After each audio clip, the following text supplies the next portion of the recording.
Sa issue naman ng International Criminal Court, sinabi ni Marcos na hindi kikilalanin ng bansa ang posibleng arrest warrant nito kay Duterte.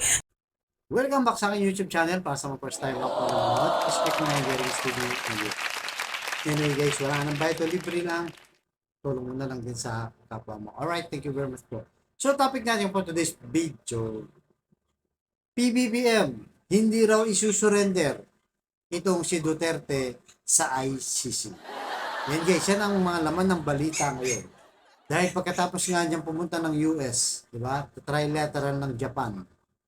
So, in-interview siya ng foreign press. Tinanong nga kung anong gagawin niya pagka lumabas yung warrant of arrest ng ICC. Kaya nga sabi dyan sa balita, Philippine government will not turn in Duterte to ICC, says Marcos. Yan ang sinabi ni Marcos. Kaya marami ang nagulantang. So, ano nga bang mangyayari sa kanya pagka hindi niya tinunover itong si Digong? So, tatlong bagay guys ang mangyayari sa kanya kapag hindi niya tinunover talaga itong si Digong. Mamaya sasabihin natin yun. So, ito yung sinasabi natin. Marami rin nakakapuna na itong si PBBM hindi consistent. Nag-iiba yung sinasabi. Kaya nga mga BBM vloggers ngayon, nalilito na sila, di ba? Dahil itong si Digong, alam naman natin, bakbak ng bakbak, tirada ng tirada. Kaya Marcos, di ba? Kakatapos lang din ng kanilang maisog rally dyan sa Davao del Norte. Inunsulto na naman itong si BBM. Anong sabi niya? Minura niya, guys. Minura niya, tapos ang sinabi niya, second year college daw siya. Ang natapos lang ni BBM. So parang binaliit pa. At noon, ano pag sinasabi niya sa mga rally niya, di ba? Drug addict itong si BBM. Di ba? Bangag itong si BBM. Ang dami niya nang sinasabi patungkol sa kanya. So siguro kampante nga itong si BBM na hindi naman siya kayang pabagsakan. Baka nandun ang isip niya. Parang ina-underestimate niya ngayon yung Duterte. Diba? Dahil alam naman natin ito yung pinakamaingay sa panahon ni Duterte. Hindi na yung mga legit na oposisyon. So narito guys, panoorin muna natin yung video. Right? Pasok. Sa issue naman ng International Criminal Court, sinabi ni Marcos na hindi kikilalanin ng bansa ang posibleng arrest warrant nito kay Duterte. Giit niya, walang jurisdiksyon ng ICC sa Pilipinas. Will the Philippine government hand them over if the ICC... We don't recognize the warrant that they will send to us. So that's a no. That's a no. Sa isang prayer rally sa Davao nitong linggo, nagpaulan na naman ng batikos kay Marcos si Duterte at kanyang mga kaalyado. Kaya ang tanong, apektado na ba ang relasyon ni PBBM kay VP Sara? It's complicated. So yun guys, napanood nyo, di ba? Talagang hindi niya daw susuko itong si Duterte. So siguro nga kampante nga siya na hindi siya kayang patalsigin ngayon. Nakikita naman natin na malakas talaga ngayon ang Marcos kesa sa Duterte. So pero nakita natin guys kung paano, 'di ba, mag-trade ang Duterte. Sa West Philippines nga, 'di ba? Yung gentleman's agreement. 'Di ba? Na ngayon ay talaga may init din na pinag-uusapan dahil diyan sa West Philippine Sea. So alam na guys, itong si BBM, alam niyo naman, hindi natin sa binoto, pero sinusuportahan natin siya sa mga policing magandang ginagawa niya. Kagaya ng China, di ba? Yan, sa West Philippines nga, binabakbakan niya na si Duterte. Okay tayo dyan. Sa issue ng SMNI, kay Kibuloy, di ba? So, napakaganda yung mga policy niya, pero yun nga na minsan, nasa tuktok na siya, bigla na naman siyang bababa.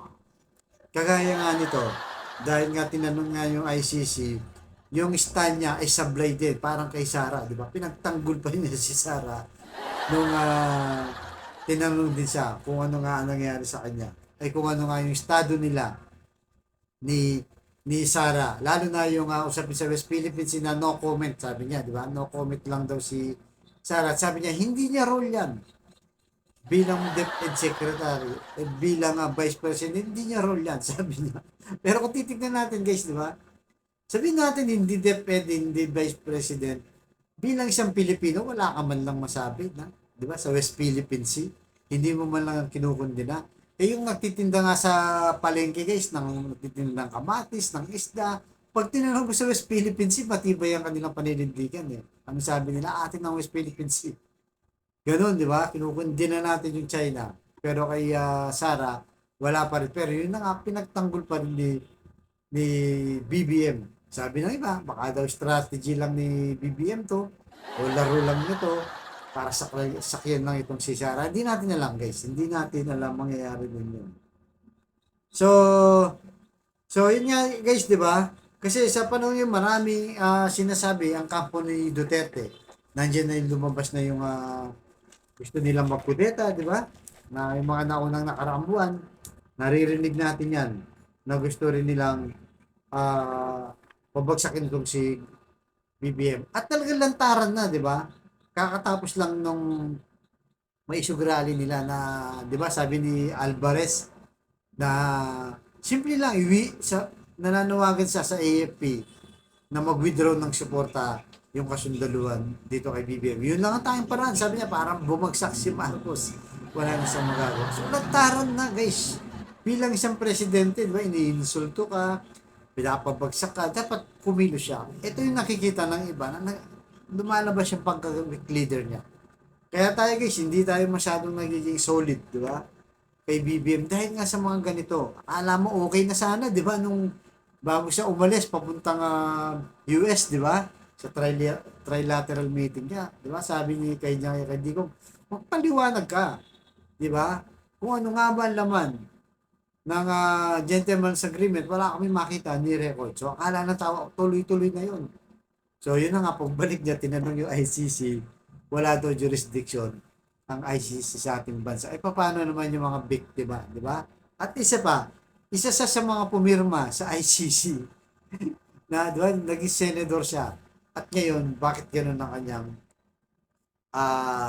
paninindigan na hindi susurrender itong si Digong. Gaya na sabi nga ng iba, strategy to. Tingnan natin kung uubra yun guys baka huli na ang lahat, di ba? Kasi napakaaga pa. 2024 pa lang ngayon. Halos nakakadalawang taon pa lang sila. May 4 na taon pa siya pero ang Duterte hindi na tumitigil. At mga kampo niya, hindi lang siya.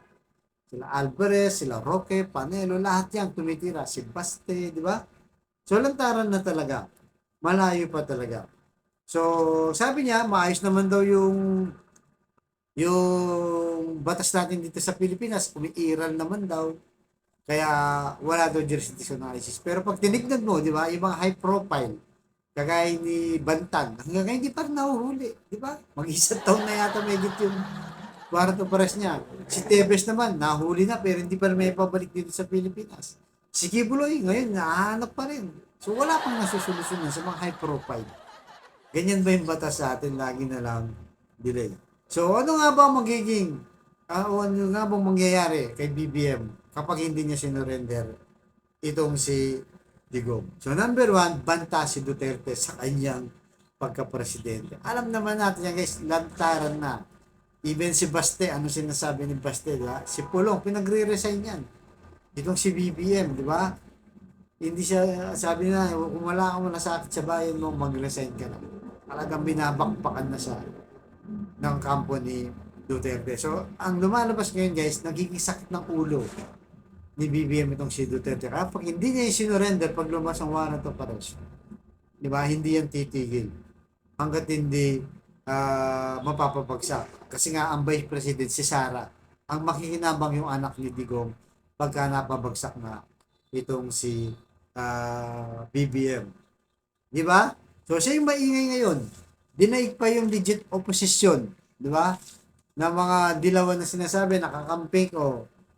Pero ngayon, ano nangyayari ngayon? Yung unity nila, siya rin pala yung titira kay BBM. Di ba? Kaya, mahirap to. Kaya, pero, siyempre, tingnan natin kung anong diskarte nga ni BBM. So, yun ang una guys, yung banta. Ano yung pangalawa? Yung pangalawa guys, sasaludo ang international community kapag turn over niya o sinurrender niya itong si Duterte. Alam naman natin, mahigpit, active ang Europe, Canada, Australia, US, di ba? Japan at ilang mga demokrasyang bansa. Gusto nila yung may pananagutan, yung mga taong umabuso sa kapangyarihan, lalo na dito sa ICC. So, bibilib sa kanya at yung mga foreign investor sa atin, lalo pang daragsa yan. Dadami ng dadami dahil alam nila na itong si BBM ay kinikilala ang rule of law ng international community. Kung paano pagkilala natin sa The Hague, di ba? Sa 2016 arbitral ruling dyan sa West Philippines, sinanalo tayo. Dapat ganun din siya. Dapat kinikilala din niya yung mga ibang international rule of law. So, lalong lalakas itong si BBM. At bukod dyan, yung pangatlo, di ba? Suportado siya, guys. Ito yung pagkakataon niya. Suportado siya ng taong bayan. Di ba? Na lumabas sa resulta ng survey, majority na sa Pilipino gusto ng ICC papasukin dito at magkaroon ng justice. Hostisya sa mga nabiktima ng war on drugs ni Digong. So yun guys, di ba? Kasi masasayang lahat ang kanyang effort pagpunta-punta ng ibang bansa. Kaya nga nung nasa Germany siya, di ba? Tinanong siya ng Germany Chancellor. Ano sabi niya? How's ICC? Kaya pa nasagot niya. Walang jurisdiction. So, yun na. Sana nga, di ba? Marcos strategy lang to. At wag siya masyadong magpakampante. Baka magulat na lang sa isang araw. Wala na sa pwesto at kumikilos na nga itong si mga Duterte Campo. At alam naman natin yan, di ba? Pero pag sinurrender niya, kabalitaran, guys, ang mangyayari kay Digong. Number one, yung banta, hindi na magiging banta si Duterte. Siya lang naman ang pinakamaingay, di ba? Siya lang naman ang sinusunod ng kampo niya. Pag nawala na yan, na-surrender mo na yan sa ICC, wala na sa problema sa kanyang panunungkulan. Kasi pagdating naman sa oposisyon, wala. Hanggang salita lang naman at sa mga issue lang. Wala naman talagang plano ang opposition, legit opposition na pabagsakin si Marcos. Kagaya natin sa mga issue lang. Di ba? At sa number 2, yun na nga, yung pangalawa, talagang sasaludo sa kanya yung ICC ay yung mga international community, lalo na sa bandang Europe na kaalyado rin natin.